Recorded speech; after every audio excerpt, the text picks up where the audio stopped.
Welcome to the Climate Change, Emission Targets, Green Trade and Energy Transition panel of the Second Turkic Energy Cooperation Congress. Actually, climate change is hitting the planet faster than scientists originally thought. Recently, we witnessed really great efforts of many nations for reducing emissions. Of course, this doesn't mean that an exact, comprehensive, fair, and sustainable solution is already accessed. That is still really huge, consistent, and continuing efforts are required. On the one hand, European Union tried to access zero net emissions even by leaving the financing of natural gas projects since the December 2021 by European Investment Bank. On the other, China and India appear as really big energy hunger countries, even may need to provide basic needs of their society in the near future. Thus, there are many relevant issues which should be clarified and solved. I believe this panel will contribute such efforts considerably. In this panel, we have distinguished participants and speakers. By their speech, they will clarify the relevant topics and issues related with the climate change, green trade, and energy transition. Our speakers in this panel are Dr. Mortaza Abu Talibi, dear Razvan Nicolescu, dear Mehmet Jambaz, dear Alimov Kubanchek, Ali Sherovic, and Dr. Fabio Indeo. Each speaker will have 10 minutes for making his speech. At the end of all presentations or speeches, they can answer the questions of our audiences. Now, I think Dr. Mortaza has difficulty in connection. Thus, I want to start with Dr. Abu Talibi. Are you there? I think we can start with dear Razvan Nicolescu, then continue with Dr. Mortaza Abu Talibi. Razvan Nicolescu, he was the Deputy Minister of Energy in Romania. He is a very respected and recognized specialist in the energy field with a solid experience in both the private and public sectors. Dear Razvan Nicolescu, you can make your speech. Thank you very much for inviting me, and good morning from Bucharest. All the eyes, all the Romanians' eyes are on Turkey today, few on our event and many others on the peace negotiations. So we look forward to seeing a good outcome. Because it's very difficult to talk about climate change, about energy transition, when an unjustified war it has been happening just very close to our borders. I hope to have it stopped, to see it stopped as soon as possible. On the climate change and on our today's topic, you downgraded me a bit. I was the Minister of Energy in Romania, not Deputy Minister, but no problems. Because, well, I am very proud with my experience in the energy sector, all my experience in the energy sector. As a minister, I had a very short experience, so I am proud of many other achievements. I had the chance to participate in COP26 as a member of the EU delegation. I spent 1 week there, and I had the impression that we have not been moving to a good direction. I did not have the impression that there is enough solidarity, that there is enough cooperation. My impression was that we tend more to compete than to cooperate, which is not good. And I'm not sure if we are on the track to achieve the Paris targets. So we have to do much more, and we have to sit at the table, we have to show solidarity, we have to cooperate more, we have to understand each other much better than we do. Here in Romania, we have a very good situation and an interesting history. We were recorded as the first oil producer in the world, more than 150 years ago, officially recorded. So yeah, Bucharest was the first capital city in the world with public lighting. So there is, we still have a significant gas production. We still have some oil production. We are number 2 in the EU in terms of dependence or less dependence on imports. So we rely a lot on what we produce locally. But at the same time, I think in central and eastern part of the European Union, we have been leading quietly the transition. So we have 24% today renewable energy in our energy mix, which is great for a country, as I said, recorded as the first oil producer in the world 150 years ago. In terms of emissions, we have the lowest level of emissions per capita in the European Union. Romania and Croatia both have the lowest emissions per capita. And we are in top 5 in the world in decoupling the economic growth from the evolution of the emissions, which is, in my view, a very important indicator. And the only country in Central and Eastern part of Europe that wants to meet around 35% renewable energy by 2030. So there is, as I said, an interesting transition, and it has been happening successfully. Yeah. And it's a lot more to be done. Black Sea, I think it's full of potential, including for wind offshore. Yeah. But as I said at the beginning, we have first to settle crazy things that has been happening since a month ago. Yeah, with this military aggression. I also think that a more cooperation, regional cooperation, is needed, and a more cooperation between Romania and Turkey should happen, and in my view is more than welcome. There are many synergies. There are many things that we can do together. And my feeling is that in our region, in the Black Sea region, in Central and Eastern part of our region, we do not cooperate enough at the regional level. There are some cooperation frameworks, but we need to do much more than that. And that's why I accepted with pleasure your event, because you put together, I mean, all type of people, business people, people from the academic community, researchers, representatives of NGOs. It's a good place to meet and to discuss and to plan for our common future. And in terms of climate change, we have to do it. So 99% of the scientific community says this is the biggest threat faced by our human race today. Yeah. So we have to act. I have a boy 3 years old and a baby girl 6 days old. Yeah. So for them we have to, and for their generation and for our generation, we have to leave a planet where they can live. And this is, as I said, only if we want to be successful, we have to base a lot on our solidarity. These were my introductory remarks. If there are any questions, comments, I will be delighted to contribute later on. Dear Niculescu, I want to ask some questions to you directly about your speech. European Union tried to access zero net emissions as early as possible. Interestingly, the European Investment Bank announced that since 2021, they leave financing natural gas projects even. I think this may lead very inconsistent and unsustainable solutions.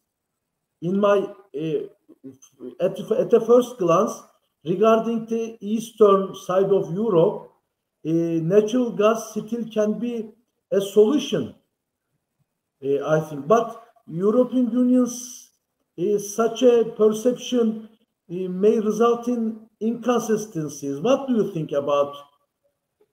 It's a very interesting and fundamental point made by you. We will see if this is the final decision in Brussels. especially after this military aggression happening or in the Ukraine. Yeah. Because all our region depend on one big supply source, which is a source that gives signals that you cannot rely on it. I think in the mind of the decision makers in Brussels was the fact that coal is less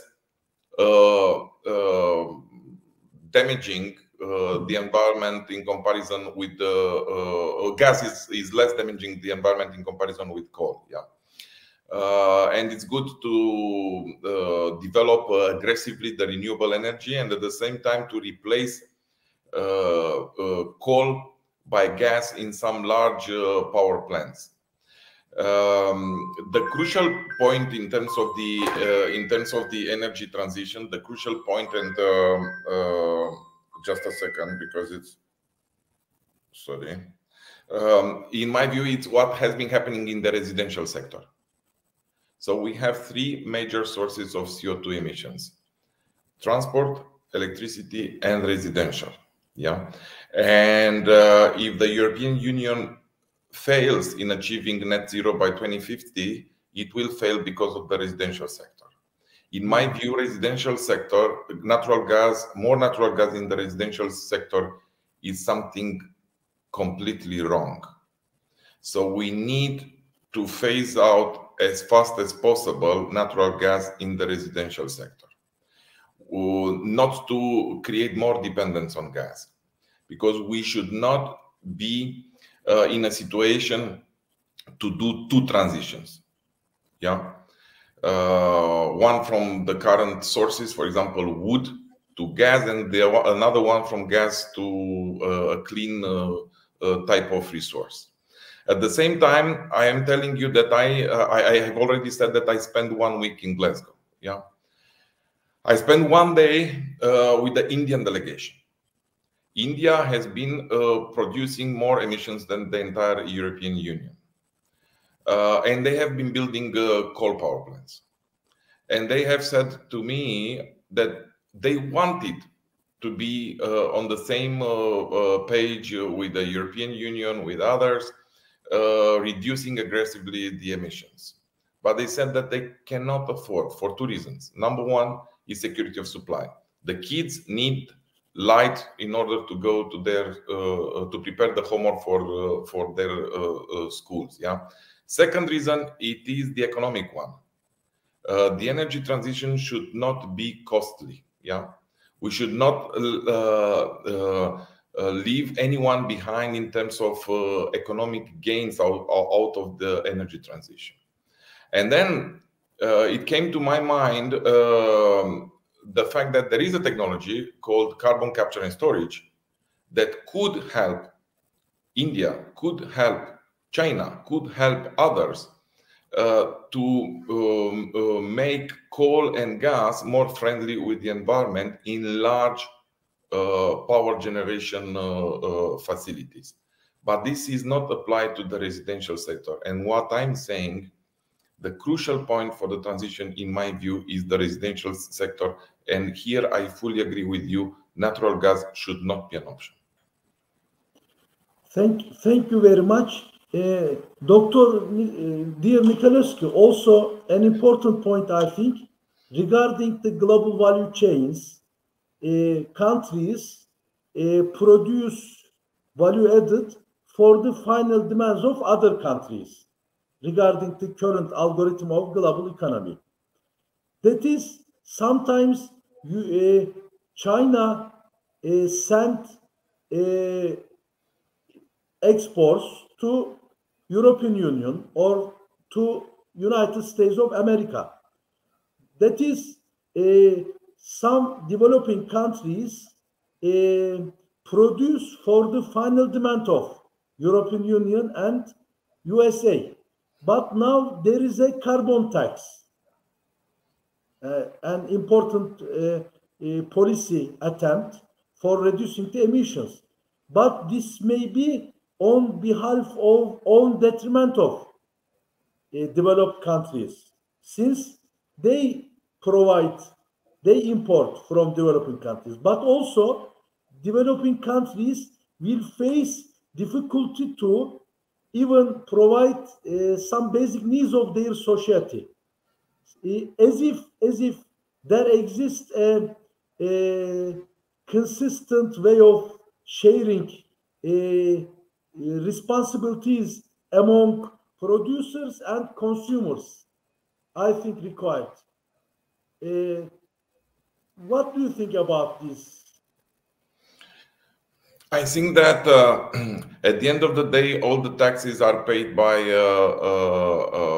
the final consumers, which is all of us. I believe more in, as I said, in more solidarity. The developed nations, the developing nations has to receive support. Yeah, the developed nations have to keep their promises. And we have to sit at the table. We have to facilitate more access to technologies, and we have to help them to decarbonize their sectors as fast as possible, creating also jobs and creating new business opportunities locally. I made the calculation. I left. I used to be a partner in Deloitte Central Europe, coordinating sustainability and energy practice in Central and Eastern part of Europe. So I left Deloitte a few months ago. And before leaving Deloitte, I made a calculation with my colleagues. Only in the European Union, if we achieve net zero by 2050, if we achieve carbon neutrality by 2050, we have to invest minimum 8 trillion euros. 8 trillion euros. It's even difficult to pronounce. Very huge investment. Huge investments. So someone is going to pay, someone is going to benefit. So we have to be balanced here among countries, among regions.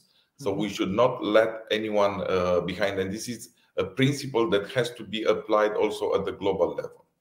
That's why I'm saying that more solidarity is needed.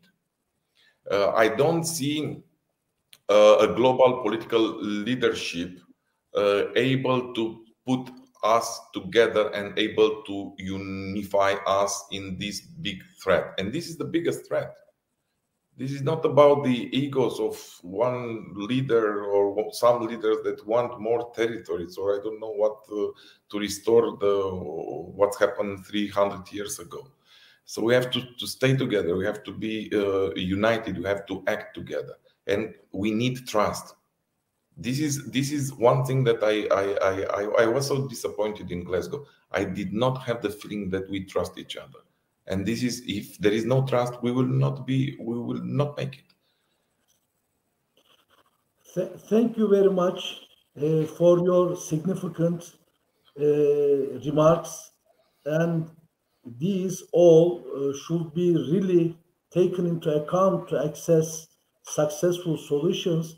Now, Dr. Abu Talibi, I think you are in the line.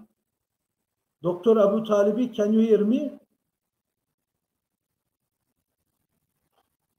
I think we can continue with our next speaker, dear Mehmet Canbaz from Turbaden. Good morning to everybody. Dear Abu Talibi, dear Mehmet Canbaz, yes. Dear Mehmet Canbaz, he is really expert in the renewable energy sector, especially they produce generators exploiting renewables. He will make a speech titled as Energy Transition with ORC Technology and its Applications. Dear Canbaz, you are... Thank you for your descriptions. And first of all, good morning to everybody. And I would like to thank TESPAM and the TDPV organization for involving us to the second Turkish Energy Union Congress, and also sending all my greetings and warm wishes to audience and the participants here.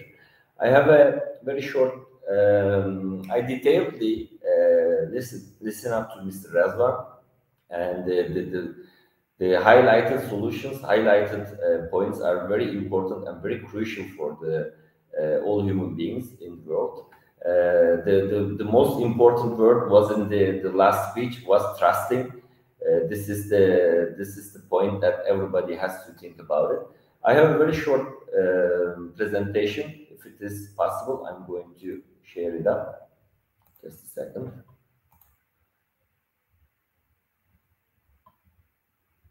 Just 1 second. I have some problems here. Okay.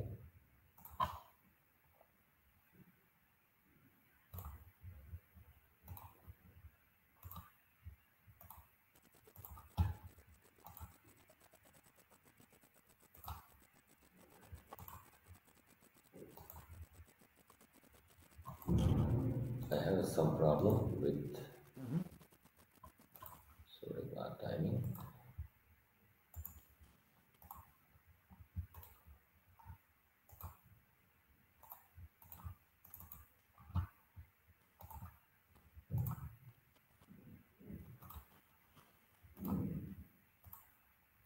Can you see my screen now? I think after you click the share, I cannot find from here. Maybe I can try to fix it up. If it is possible, we can keep remain with the other speakers. Then I will try to solve the problem. first, I think, dear Jambas, first you need to click share screen, then you will click share entire screen, full screen. Yes, I tried, but I cannot see the presentation on the box to share it up.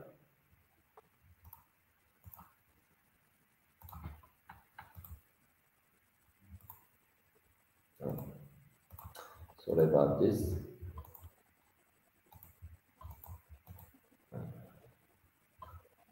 Just come the same screen of mine.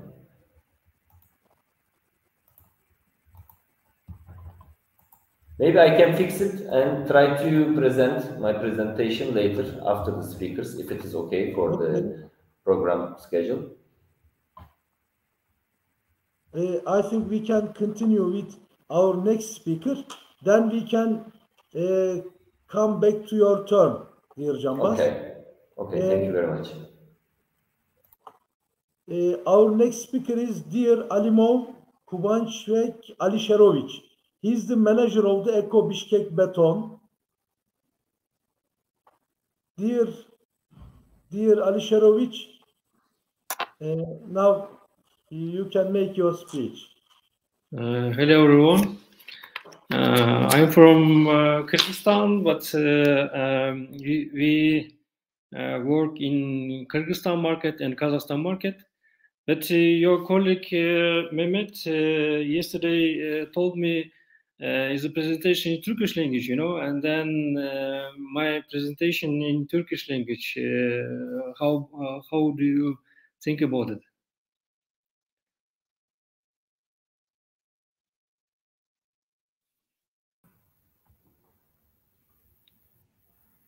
This, I don't hear you. Which best suits you? Which is easier for you? You can continue.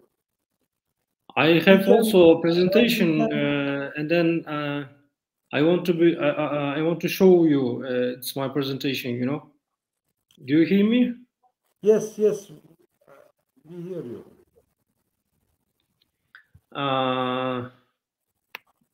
How can I show? I think I can show you. Let me show.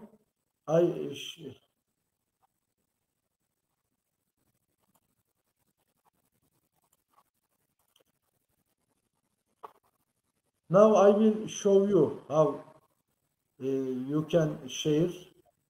Okay. If our team can share my screen.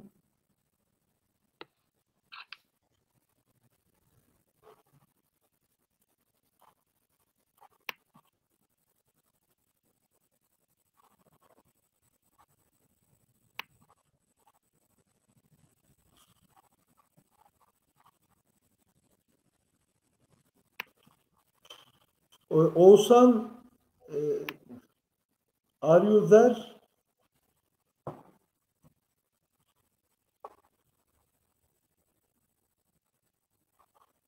Can you share my screen? I arrange. I will show.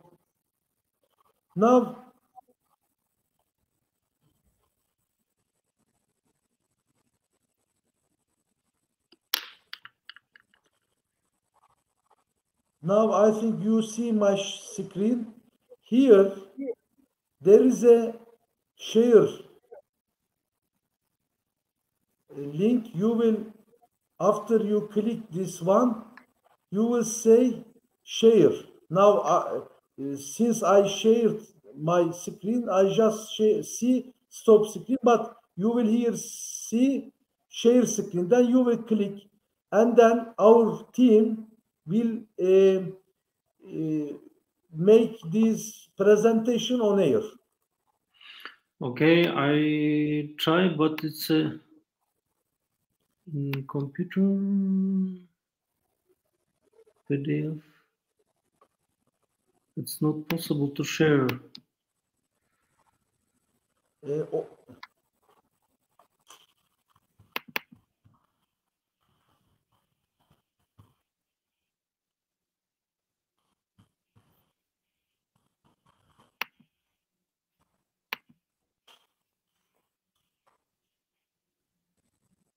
It's not possible to share presentation, you know.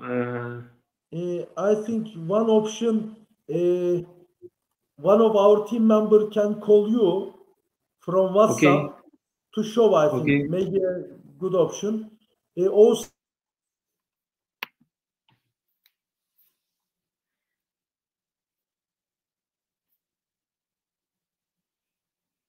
it's okay. You can see my presentation.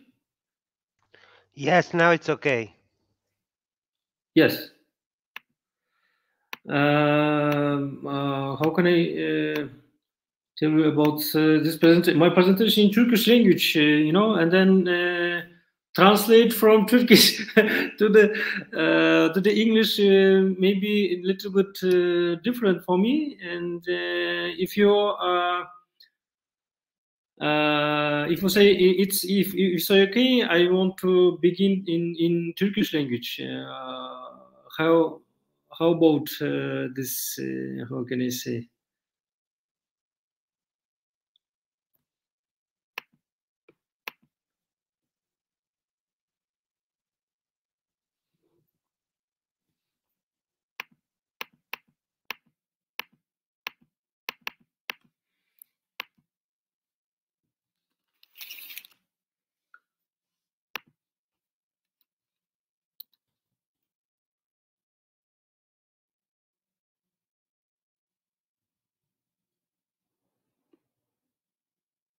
You hear me? I want to begin in Turkish. It's possible? No? I think you should go in with the Turkish language. I personally understand some words. But you know, yesterday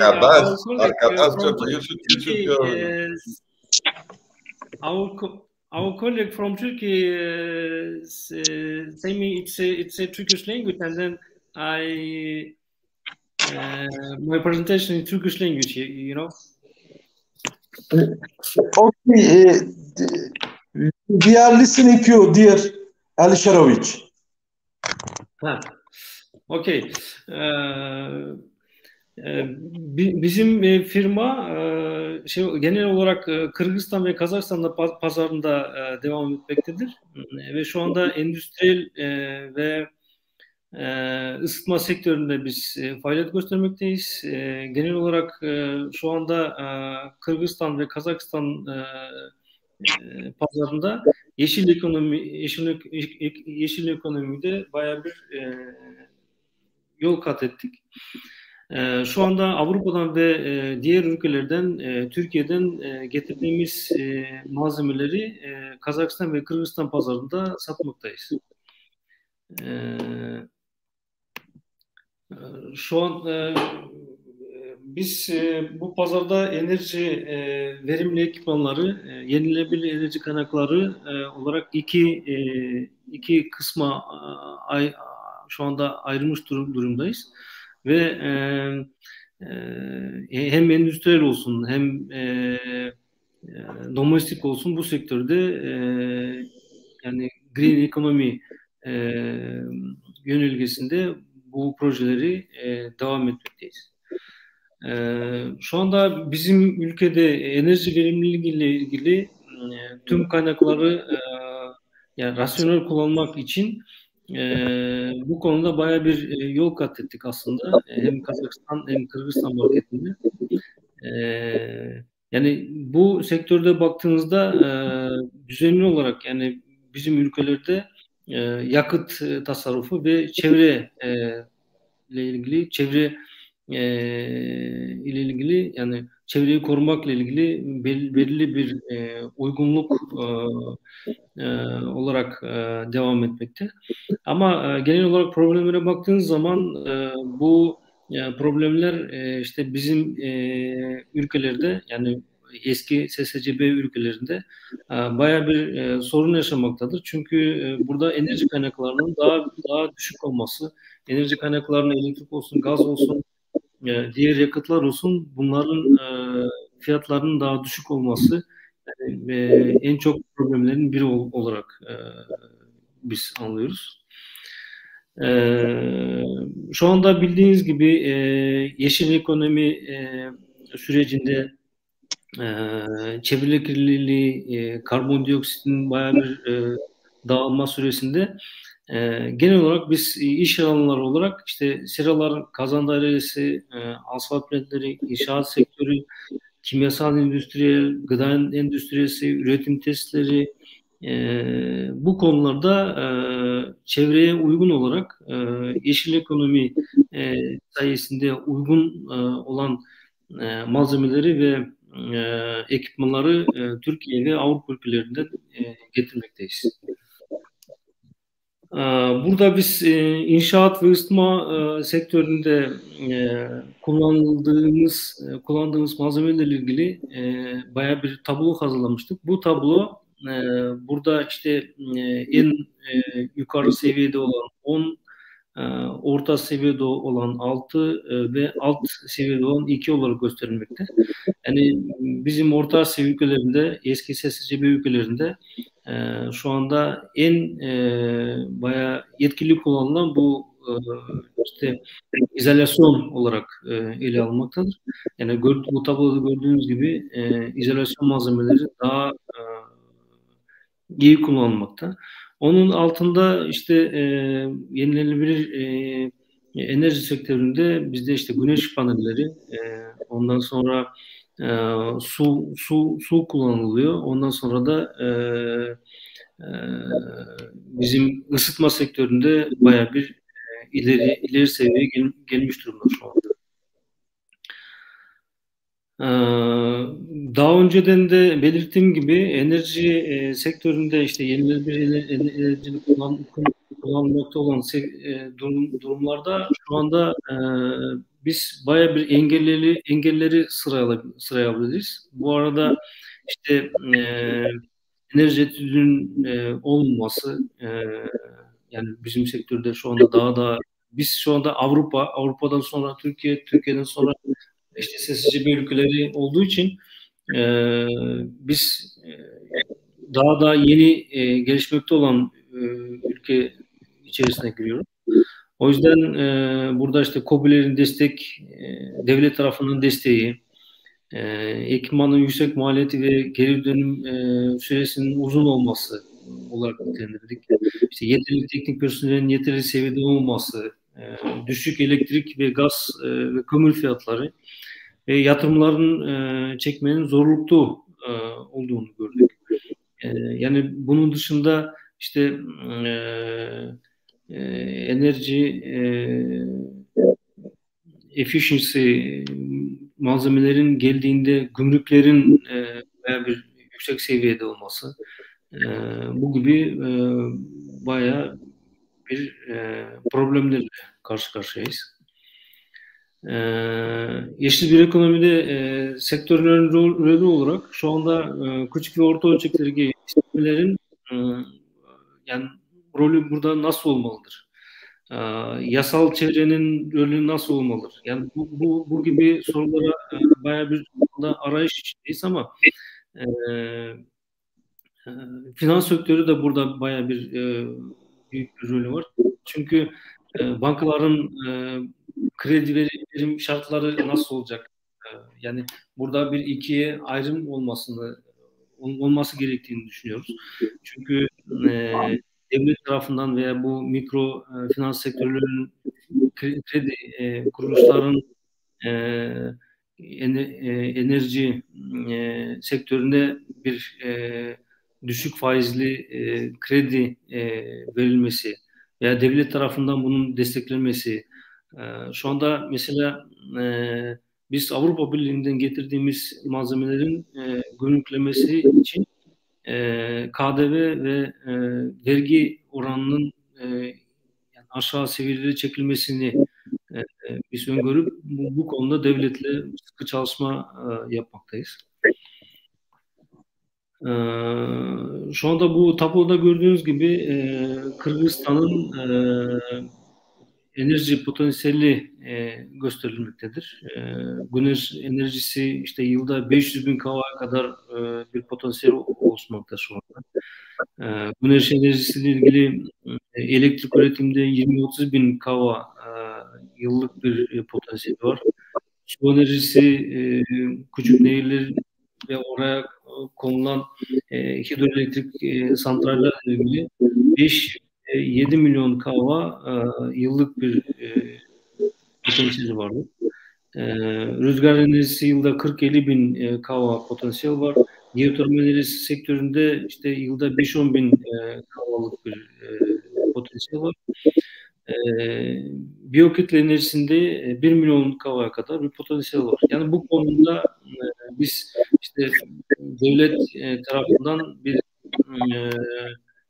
desteğin olması, devlet garantisinin olması bu konuda devlete ve çalıştığım kurumlarıyla bu konuda destekleri vermekteyiz. Aynı anda iyi bir yerde Dünya Bankası'nın şu anda biz danışman olarak devam etmekteyiz. Çok özür dilerim ben çünkü dün konuştuğumuzda Türkçe olarak söyledi. Biz Türkçe kazanmıştık. O yüzden İngilizce yapma. Ben birkaç İngilizce olarak size soru sorabilirim uygun olursa. Tamam. Okay. No problem. Şimdi I understood from your speech that there is still efforts are required for developing legal infrastructures. I think you are as a representative of the business, especially in the field of renewable energy, I think there are burdens such as value-added tax and different taxes, difficulties in accessing finance, difficulties to access low interest rates in financing, and difficulties in legal infrastructures, I think, prevent you from making efficient business. Is there any such a working group, or have you ever find a place to work on these issues?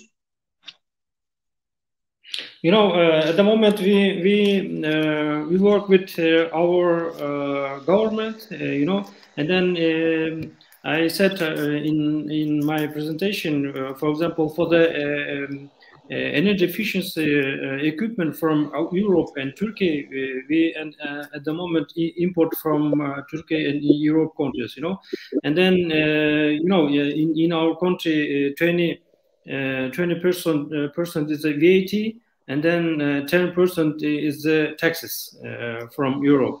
and then we tell about this taxes and VAT for our government from importing equipment from Europe and in Turkey. It's will be in taxes and VAT. It's zero. You know, for example, our government say okay for the electric mobile from Europe and from China, and Russia is at the moment is a very big problem for us also, but we can some problem from Kazakhstan also, from Russia, and you know, everyone is it's a moment war in Russia. It's taxes. It's not possible at the moment, you know. I will ask a last question to you, Dr. Alisherovic. Regarding the previous years, whether the demand for your renewable energy products is increasing in recent years, how you assess the demand? You know, yes, it's an increase for the 30 or 40%. It's a very big increase present at the moment, and then last year, for example, we sell in the market up to 200 gas boilers. It's a good thing, and then we start boiler houses up to 90 megawatts. It's a big also, you know, and then for the solar energy, at the moment we beginning to sell boiler solar energy, and then floor type is heating. Gas boilers and electric boilers. Electric panels for our market, it's also good, but its price of little bit expensive for our market, you know. And then we directly work with Turkish company and German company, and then from China also, you know. And for example, solar panels from China, it's a cheaper price, but quality is not good. And then our market for the energy efficiency, and then for the solar heating, solar panels, it's increased up to 25-30% at the moment. Thank you very much, dear Alisherovic, for your speech.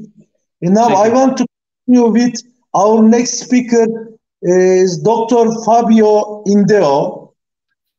He is currently non-resident researcher at Center for Energy Governance and Security, EGS, of Hanyang University, South Korea, and analyst on Central Asia security at NATO Defense College Foundation. Furthermore, he is board member of the Observatory for Central Asia and Caspian in Venice. He will make a speech titled as Energy Security and Global Challenges in the Era of Transition. Dear Dr. Fabio Indeo, welcome, and now your turn. Welcome. Thank you very much. Good morning, everyone. It is a great pleasure for me to share my views with some distinguished audience. And first of all, I'd like to thank you, the TESPAM director, Mr. Oguzhan Akiner, to give me this great opportunity to be here. So I have a presentation I will try to share with you, but I think that considering the format of this meeting, I think it could be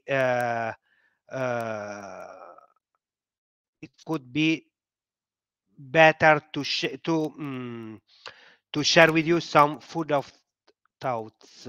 Maybe I'm not able to share the view. I can try. So my presentation will be focused on energy transition and the challenges which affect this energy transition. So before to start, I completely agree with one of the previous speaker, Dr. Nicolescu, about the lack of political commitment and maybe also economic strength to support a so ambitious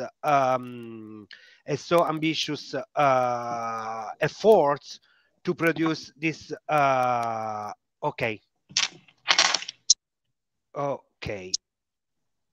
Now you can see my screen. That's okay. So I said that it was very hard. This is an ambitious goal to try to achieve the so-called neutral carbon or to achieve a condition of climate neutrality by 2050, because the main precondition is to have a kind of global political solidarity which support these efforts, and economic investment which should be huge also before the conflict situation between Russia and Ukraine, but also after the period, the global pandemic, which affect also not only, of course, in terms of health, but also in considering the energy scenario. So so there are some interesting trends. Some interesting trends in the global energy. Why not? Okay, I'm not. I said that there are some. There are some. No, okay. There is not possibility. I'll try to share with you some ideas about my presentation. So, if now the global energy demand has recovered the pre-COVID levels, we have this problem that the carbon neutrality challenge is affecting the foreign policy and economic policy of involved countries, both supplier countries and energy thirsty countries. It's an ambitious goal because it's a very huge task to try to undertake this goal. And I think that also, if we remember the Green Deal of the European Union, the idea to create an energy system environmentally friendly and with a reduction of coal, oil and natural gas, or the impact of the fossil fuels in the energy system, we have the problem that it's a very ambitious target. It's a very ambitious target because also the European Union come back in its steps when the European Union said that nuclear and natural gas could be useful in order to achieve this energy transition. So it could be helpful on the one hand, but on the other hand, these steps, which are necessary in order to diversify the energy mix, the combination of sources which are necessary to produce electricity, they can delay the efforts to increase the production of clean electricity based on renewable energy sources. We know that also, renewable energy projects needs stability, needs a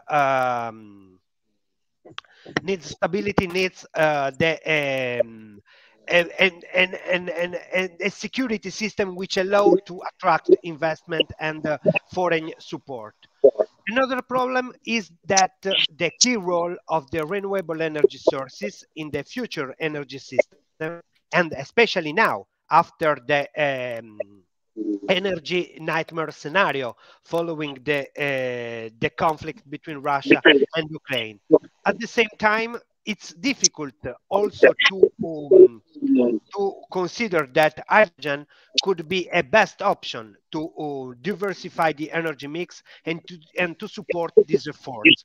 Because as you know, for the production of the green hydrogen, it's necessary to have a large availability of fresh water and also to have a large availability of renewable energy sources. So there are some countries which hold renewable energy sources which are used to produce clean electricity, not to use them in order to increase the production of hydrogen. So I fear that also the impact of hydrogen in the global energy mix could draw up draw up a condition of vulnerability, because we can risk to jump from one condition of dependence, natural gas, oil and coal, to another condition of dependence, the dependence of renewable energy sources, because there will be some countries which will be able to export hydrogen, in the case of Morocco, in the case of other small countries. But,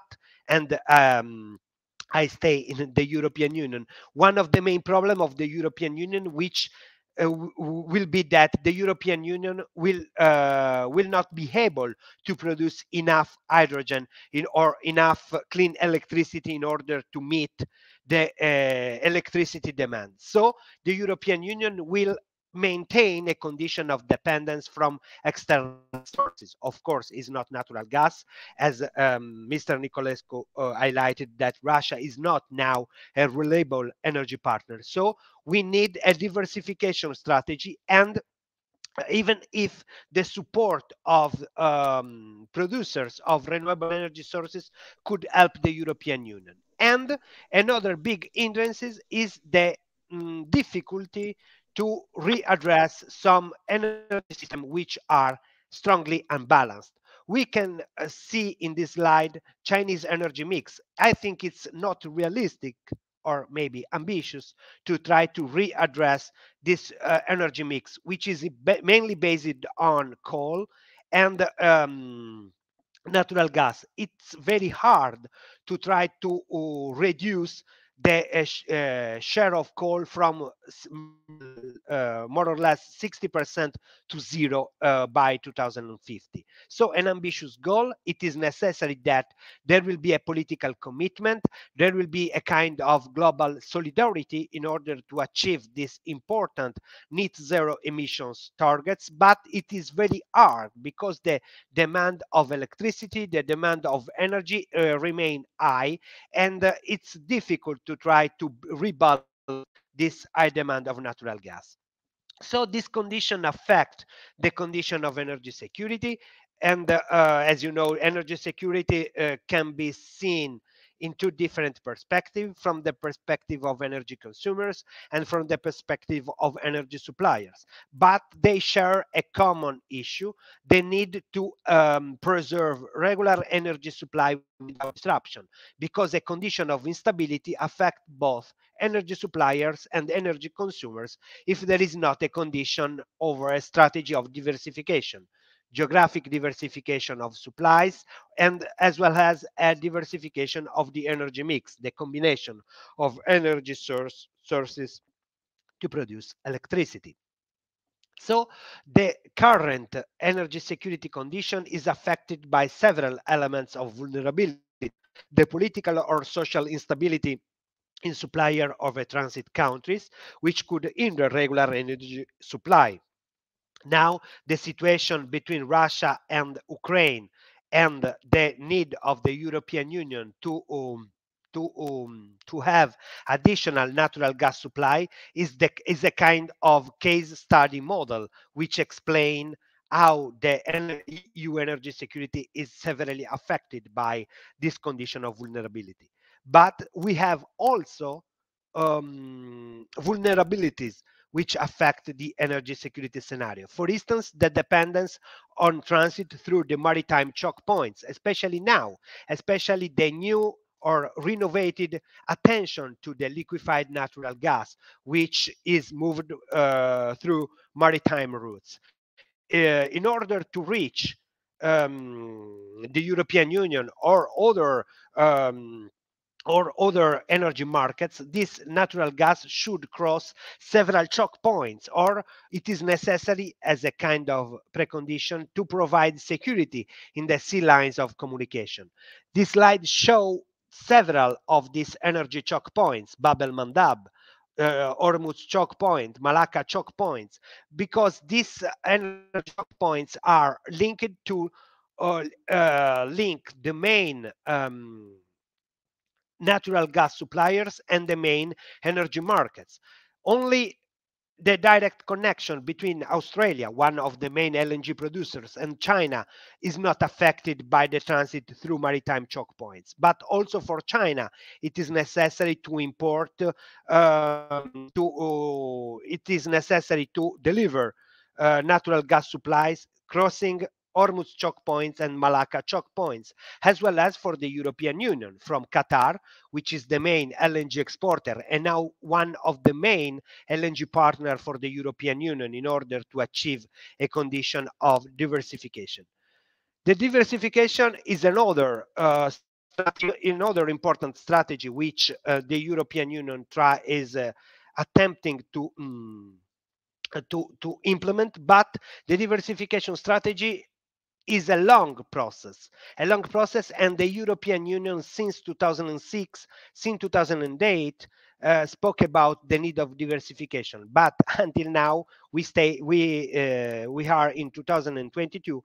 There are several and failed attempts in order to diversify the energy mix, um, mm, as you know, but also for other countries. Of course, that there are some hindrances, but it is necessary to build LNG facilities. It is necessary to find new alternative suppliers in order to avoid a condition of strong dependence. And in order to implement this diversification strategy, it is also necessary to take into consideration that some of the countries lack of alternative routes of export, as in the case of Qatar, in terms of liquefied natural gas, because there is not an overland route which allow Qatar to deliver LNG flows to the external markets. There are two oil pipelines uh, which deliver Saudi Arabia oil and oil from United Arab Emirates to the markets bypassing Hormuz, but is the same case for the European Union. In the case of interruption of the Russian energy flows to the markets, there are not concrete alternatives in order to meet this this energy need. As for Turkey, also Turkey is dependent on Russian gas. Turkey, as the European Union, is committed to develop alternative routes of natural gas, building natural LNG facilities, or hopefully involving Turkey in the East Mediterranean Gas Forum in order um, to build a kind of energy architecture in the Eastern Mediterranean, which could be useful for regional markets as well as for Turkey and Israel and Lebanon and other countries, suppliers countries in the Eastern Mediterranean, as well as for the European Union, because is a closer markets, and there is a proximity between natural gas suppliers and energy markets. So also for the European Union, the idea to increase natural gas supplies from the East Mediterranean could be a good option in order to reduce the reliance on natural gas from Russia. Also because the other option are not so strong in order to help the European Union. Natural gas from Azerbaijan is important, but it's not enough to satisfy European Union energy needs, because also Turkey shared the same need to increase maybe natural gas supplies from Azerbaijan in order to reduce natural gas from Russia.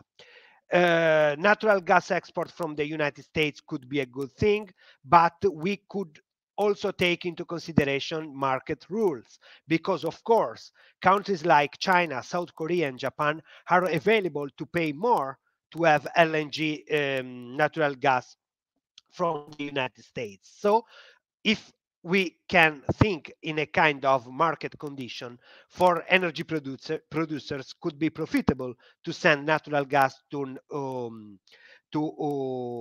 more profitable markets such as East Asian markets. The situation after the hopefully soon end of the conflict between Russia and Ukraine could draw up a new energy scenario, which highlight the vulnerability of the European Union, the lack of political vision of the European Union, because they try to develop the Nord Stream gas pipeline, which was a way to increase additional volumes of natural gas to the European Union without achieving a condition of diversification, because it was Russian gas. The European Union need to find alternative sources of gas or alternative energy sources, like in the case, especially in the case of the idea to realize a kind of clean electricity ring involving the southern shore of the Mediterranean, and especially North African countries as well as Middle East countries, in order to deliver to the European Union clean electricity production, clean electricity produced by solar and wind, similar to the case of the North Europe, which exploit the wind potential. In conclusion, and because I think that my time is close to the end, in conclusion, we can see that the stability is the main factor in order to preserve a condition of energy security, that some geographic and geopolitical factors affect the strategies of diversification.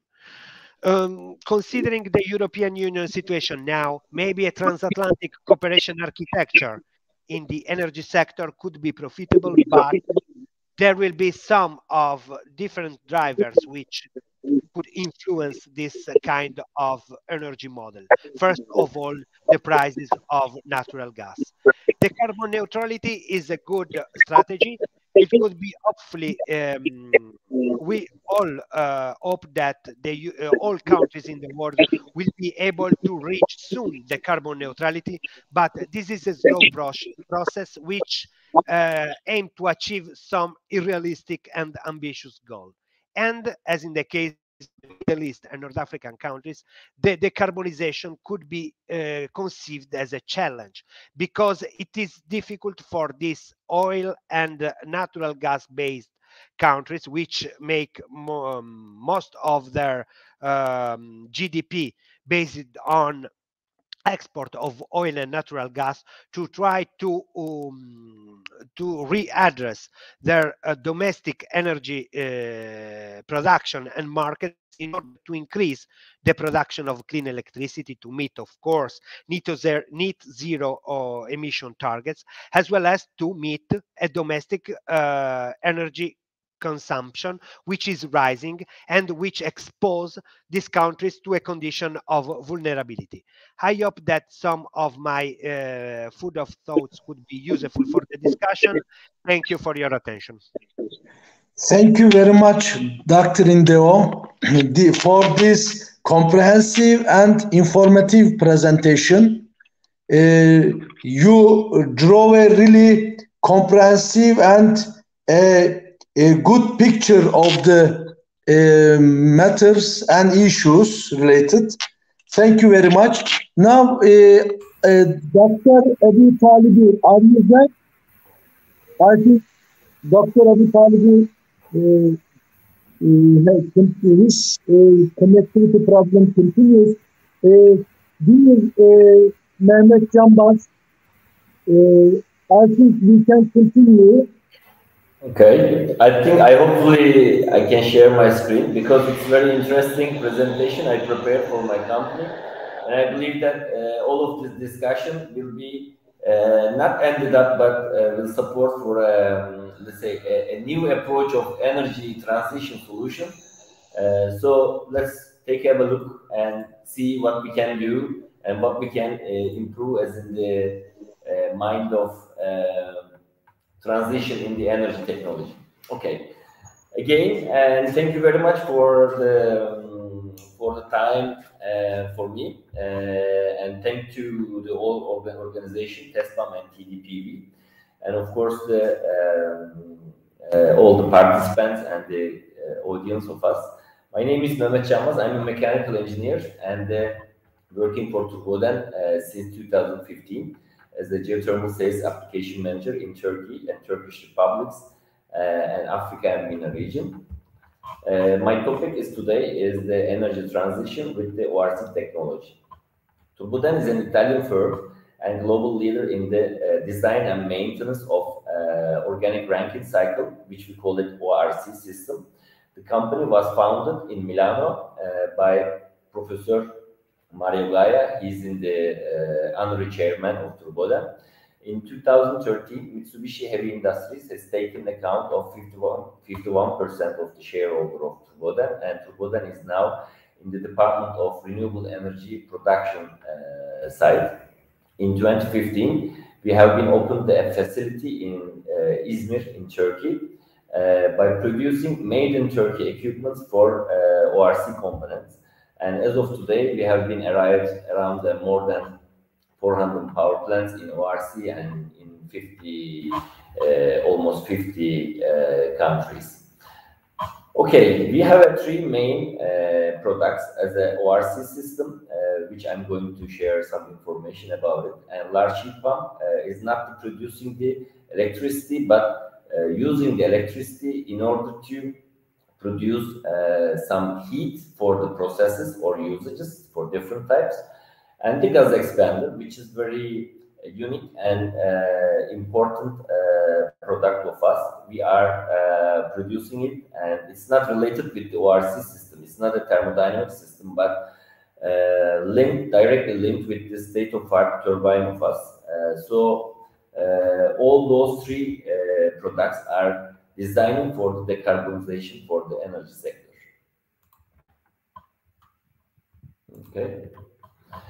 Okay, this is the ORC system, which it means organic Rankine cycle. Instead of using the a treated water, we are using the organic fluid, likewise hydrocarbons or refrigerants, in order to complete the thermodynamic cycle. It's in the closed loop. What ORC is doing, absorbing or using the heat and then transform it to electricity or lower temperature of heat as saturated steam or hot water, which it means it can be designed as a cogenerative solution for the processes or requirements. Generally, if we can say some words, ORC is transforming the heat to electricity of need. I really don't want to spend some time on this, but if you have or if you're interested with this technology, we can have a deeply discussions on the technical wise. Generally, the ORC requires heat. This heat could become from the waste heat recovery. We can consider glass sector or iron and steel or cement or gas motors or gas turbines exhaust could be a feeding of ORC with the heat. And then the geothermal, we consider that the geothermal source for the ORC systems should be in the liquid phase. 100 degrees Celsius, between 100 degrees Celsius and 200 degrees Celsius is the perfect sizing for a geothermal to produce electricity in the ORC systems. Then waste to energy, which is one of the most important case for the global world, because the waste is directly linked with the population of the world, and the municipal waste, animal waste, industrial waste, and the sewage waste could be used as a heat source for the ORC. As everybody knows that the biomass is any kind of agricultural and the forest sources could be used for it. And oil and gas sector is refinery, hot streams, and gas turbines, and the petroleum gases could be a feed of ORC heat, and the concentrated solar. This is different than photovoltaic modules, which the panels are reflecting the sun rays and heat up a transforming fluid as for a thermal oil or a water in order to heat it up and feed up the ORC. So those all applications are could be could be as a source, or this source could be a part of the processes. But the main idea for the ORC is to producing the electricity from the heat. There are several turbodance references in the ORC application, but I'm going to show you some of the interesting ones. This picture is a very small size of a geothermal power plant in Turkey, Afyon province.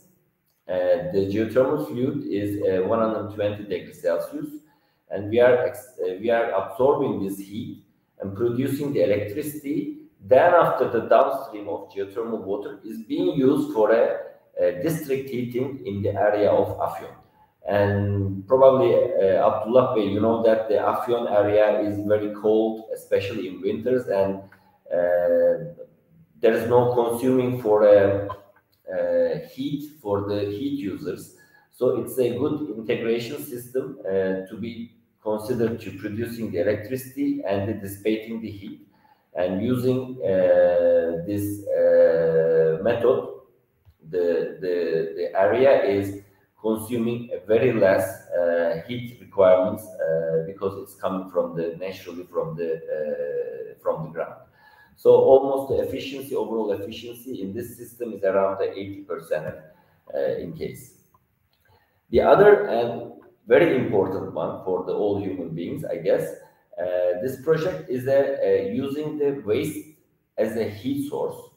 This project is in Trabzon and using the Trabzon and Rize municipal waste in order to produce the electricity with a 12.8 megawatt.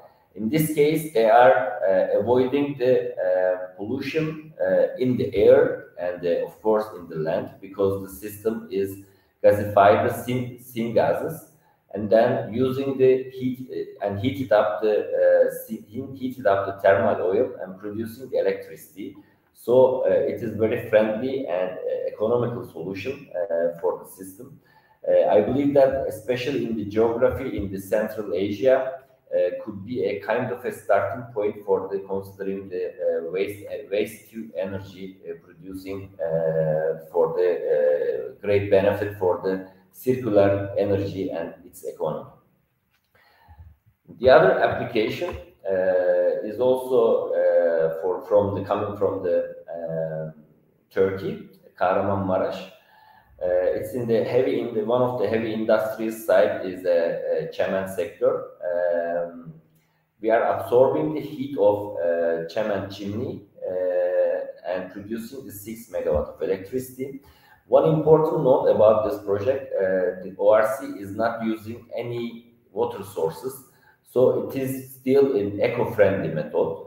If we consider that the waste heat recovery systems are basically using for a glass, cement sector, and iron and steel sectors, we can consider that such an absorption of heat and producing the clean energy could be a very good impact on the decarbonization, and this could be achievable even with these dirty sectors.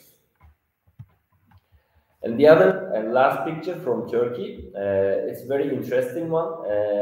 This is the biomass power plant, one of the biomass power plant.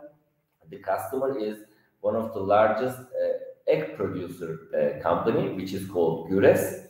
The Turboden equipments are working cogeneratively. We are producing 2.3 megawatt of electricity and producing 9 megawatt of a thermal power. And this thermal power is being used for drying of the chicken manures. And so the chicken manures after dried is going to be a heat source for feeding up the system. So if you consider that the using of a very, let's say, useless waste being treated using and transforming it to the useful energy with the technology wise of the ORC. And one important note about this project is the customer is still moving forward on the developing on this sector, developing on this power plant. They have been added already 2 more adds to this power plant by considering to absorbing more heat from the chimney and producing the saturated steam in order to be produced for a cartoons of the eggs, which is very important. They are not consuming any more natural gas or any other heat sources. And also, they have been now working on the research and development center with İzmir Yüksek Technology University in order to separate the ash of manure after it burns. They are trying to collect the potassium and phosphor directly from the ashes. And if you consider that with the one heat source, they are achieving almost 4 different products, and the overall efficiency has been increased more than 95% of in case. And this is the last examples that what Turboden can put the ORC on. The one on the left side is coming from the gas compressor station in Egypt project of us. What we are doing, the ORC is recovering the heat from the gas compressor stations. As you know that the gas compressors are consuming some of the natural gas in order to produce a pressurize on the pipelines. And Turboden is absorbing this heat and producing an electricity. And this electricity is going to be used by added electrical compressors instead of gas compressors. So in this case, with the heat, waste heat, we are going to be provide the electricity, and this electric is going to be used again for the facility, but not the consuming of natural gas and saving on the natural gas and produce the constant pressure with the electrical types of compressors, which is increasing the efficiency plus the consumes of the fuels very magnificent on this with this approach. On the left side, on the right side, unfortunately, this is in the schematic view, but we have sold the 2 gas expanders to Italian national gas distributing company as a Italgas. It is very simple methodology that we are producing the small size of electricity, but it is still magnificent. If you consider that in the gas lines, gas pipelines, the gas distributor company is supposed to reduce down the pressure in order to be used for the gas users at home or facilities. Only this movement of the regulation valve in the RMS stations, there is a mechanical loss.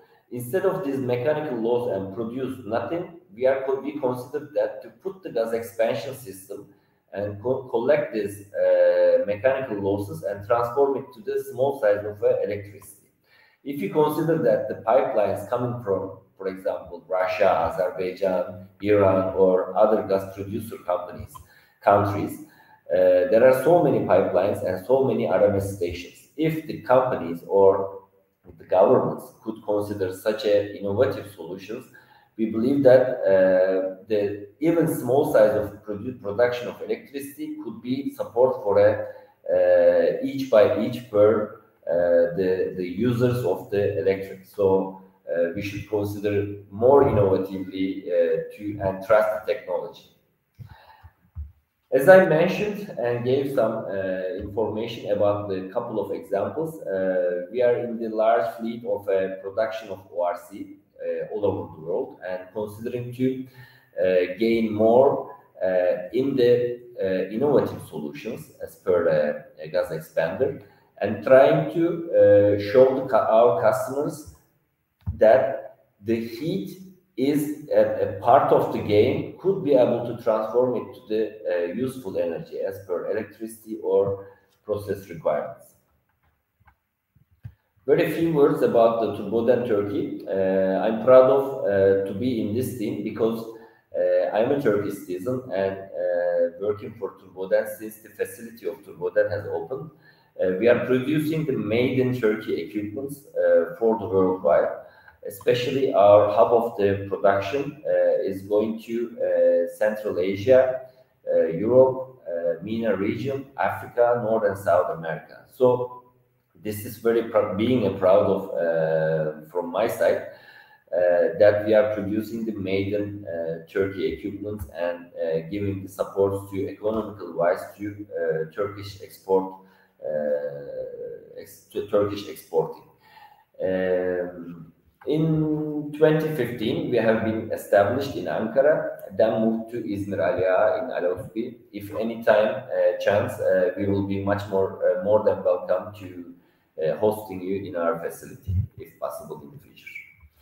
As a sum of my speech, in the view of Turboden and all our employees are considering to producing a high technology for decarbonization, which is the most important case that we are putting onto the first rank, and the eco-friendly solution. As you realize that I never mentioned about the water sources to be used in the energy transforming and saving on source. This is the much more important and crucial, especially in those days, because every cubic meters of natural gas or every tons of fuels are the crucially important, and we have to make some savings in order to reliable our lives with the producing of electricity or using the heat for the human usage. And this is the important cases. Reduction of CO2 emissions is one of the goals that everybody is now following, and thanks to Turboden technology that we are not using any fossil fuel requires in our energy transition systems. And of course, the sustainability and reliability in the energy production, it comes with the technological wise of production and the quality of the equipments. And thanks to our machines, turbo machinery systems, we are working in very high availability and ease of the control of the system. In the very thank you for your listening to me, and I hope I can have some add value on your let's say topics that we are now discussing for the energy transmission. Typically, we are based on taking care of many type of applications to implement our systems and increase the efficiency plus the reducing the consumes. So if you have any questions or any more details, please do not hesitate to contact with me, and I try to explain more in details. Thank you very much. Mehmet Canbaz, thank you very much for your informative speech. I think an important point is the capacity of your installations are, I think, considerably high energy production capacities. Also, these alternative solutions are significant for successful energy transition in near future. I want to thank you. Thank you very much indeed. And now, actually, I have a presentation in another session, and this session started. And I want to thank you. Thank you very much for the invaluable contributions of all our distinguished speakers and very informative and significant remarks. Also, thank you very much for the interest of our audiences and listeners. And now I am closing the session, and I am very happy to be with you, our distinguished speakers. Thank you very much. Thank you very much, and very nice to meet you. Thank you. Very nice. Thank you. Thank you very much. Thank you. Thank you.